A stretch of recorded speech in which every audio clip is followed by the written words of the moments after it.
Ladies and gentlemen, thank you for staying tuned. Today we are talking about a serious and developing situation. Bandit routes have been blocked as locals take action to cut off escape paths. This is happening in parts of northern Nigeria, where insecurity has affected communities for years. Before we go any further, if you are watching this, please don't forget to like this video and subscribe to the channel for more updates. It helps us keep bringing you important news in real time. What we are seeing is very significant. Local communities, tired of repeated attacks, have started to organize themselves. They are observing roads, forests, and hidden paths that bandits often use to flee after committing crimes. By cutting off these escape routes, locals are putting pressure on the bandits, limiting their movements, and giving security forces a chance to respond effectively. Security forces, including the Nigerian army and police, have been working alongside communities. They are patrolling roads, monitoring bush tracks, and making sure that these blocked routes remain secure. In some areas, there have already been arrests of suspects and recovery of weapons. This cooperation between locals and security agencies is proving to be an important strategy to reduce attacks and bring some peace to affected regions. Now, I want you to understand how this affects everyday life. Roads that were once unsafe are starting to become more secure, which allows people to go to their farms, markets, and schools with more confidence. Businesses can start operating again, and families can feel a bit safer. But it is important to remember that the threat has not completely disappeared. Bandits often hide in forests and can be unpredictable. Continuous vigilance by both locals and authorities is necessary to maintain safety. Please, while you are watching, remember to hit the like button and subscribe. Share this video so that your friends and family can also be informed. Awareness is key to safety. These local actions also show a shift in strategy.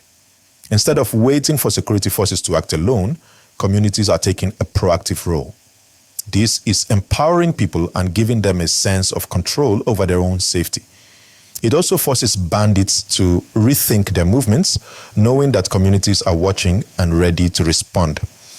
As we continue, it is important to note that this strategy of blocking escape routes is not just a short-term action.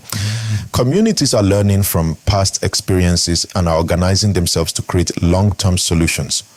For example, in some villages, volunteers are now monitoring major roads, setting up checkpoints, and reporting suspicious movements immediately to security forces. This is helping to prevent attacks before they happen, instead of only reacting after the fact.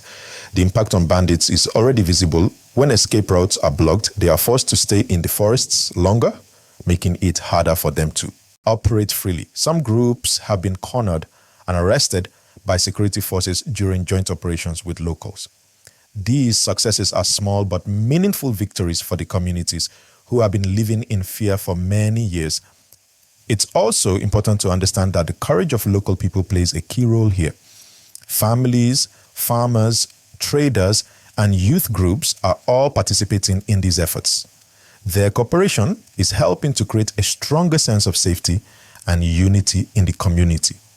This is a positive shift, showing that ordinary people can make a real difference when they work together with authorities.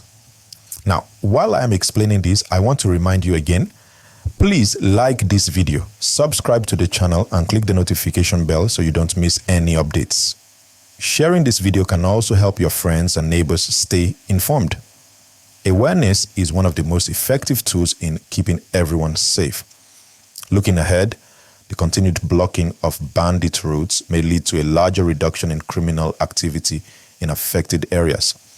If communities maintain vigilance and security forces continue their coordinated patrols, we could see safer roads, safer markets, and fewer attacks over time. This is a hopeful development, and it shows that proactive measures combined with organized community efforts can create real change. But we must also be realistic. Bandits are persistent, and the challenges are ongoing. Communities must remain alert, and authorities must continue to provide support and resources. Safety is a shared responsibility, and everyone has a role to play. At this point, I want to engage with you directly. If you live in or near affected areas, Have you noticed any changes in safety recently? Have community actions like road monitoring or checkpoints been effective in your experience? Drop your thoughts in the comments and remember to like and share this video.